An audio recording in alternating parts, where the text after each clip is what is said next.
so today I'm going to demonstrate how to read a palm. I will practically tell you about yourself when it comes to love, your learning style, communication, physical health, well-being, and depending on if you have the fate line, your destiny.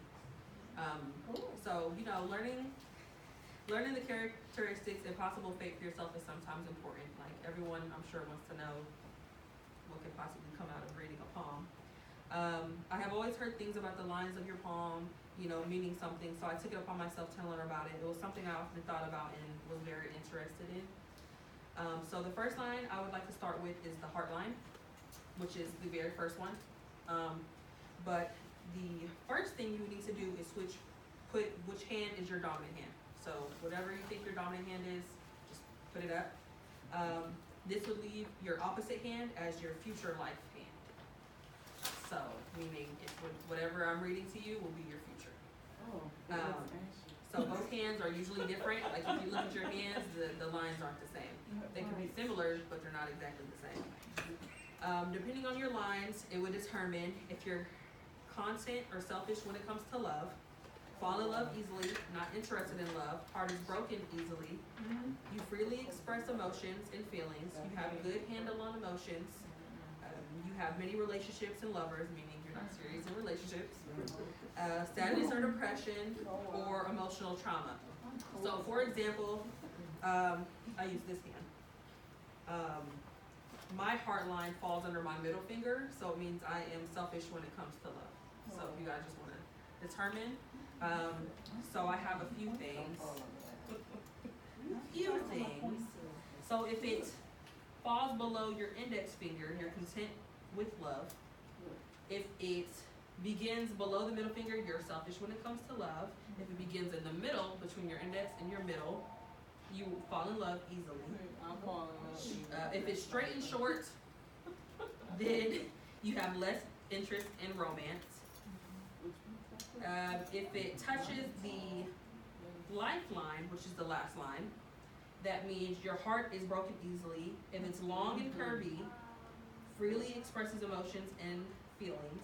If it's straight and parallel to the headline, which is your second line, it is a good handle on emotions. And if it is curvy, you have many relationships and lovers.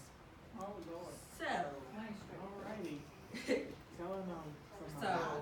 Another important line is the headline. This is where to show you where your head is at mentally, basically.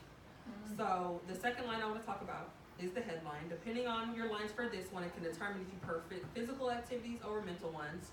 You are creative or adventurous and enthusiastic in life. You have a short attention span. Your thinking is clear and focused. You think realistically, and you've had an emotional crisis. Or if you had inconsistencies in thought, or you have I can't even say it. If you just make decisions in the moment. For example, my second line, it shows that I am adventurous and enthusiastic. So for these lines, if it's separated from the lifeline, it means you're adventurous and enthusiastic in life. If it is wavy,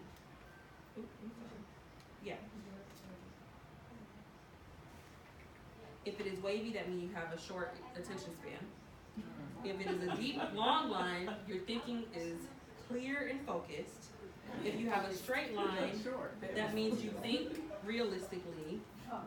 If you have donuts or crosses in the headline, like circles, that means you have an emotional crisis. If you have a broken headline, meaning it's like straight but it's broken in pieces. You have inconsistencies in thoughts. So another important line is the headline. This is where to show your head is at mentally. I already did that, I'm sorry. The last two lines I want to talk about are the life line and fate line. So not everyone has the fate line. Usually it'll run here in the middle, like I have one, for example. On this hand I do not, which is my future life hand. You can determine things such as if you were often tired, if you have plenty of energy, manipulated by others, if you have strength, and you're cautious when it comes to relationships, have been hospitalized or injured, or have a sudden change in lifestyle. And that's just for the lifeline. So the fate line, like I said, is something that not everyone has, so I can demonstrate for the ones who do. My lifeline shows I'm often tired, and ironically I have a fate line that shows I am strongly controlled by fate. So, we'll go with the line, so just hold up your hand, see if you have the fate line. We'll go with the third line, the lifeline, and I'll give you guys some examples for that. So, if it runs close to the thumb, you are often tired. If it is curved, like, that means you have plenty of energy. If it is long and deep, that means vitality. Short and shallow means manipulated by others. That's a shame. If it is straight and close to the edge of the palm, that means it's cautious when it comes to relationships. And then another one I'll give you is multiple lifelines. Like you have one line, but you have lines surrounding it. That means extra vitality. So if you guys have a lifeline, a deep line means you're controlled by faith. Then if it's joined with your lifeline, which is your third line, that means you're a self-made individual, develops aspirations early on. If it joins with the lifeline around in the middle, that means you signify a point at which your interests must be surrendered to those of others. I had moisturize that center. I'm not quite sure if I see a connection. So in conclusion, being able to read a palm is unique, and it is also good for someone to know characteristics about themselves that can be somewhat true. I enjoyed researching this so I can share with others. So if you know someone who needs to know their possible fate, send them to me, because I can read palms now. But other than that, I am done with my speech.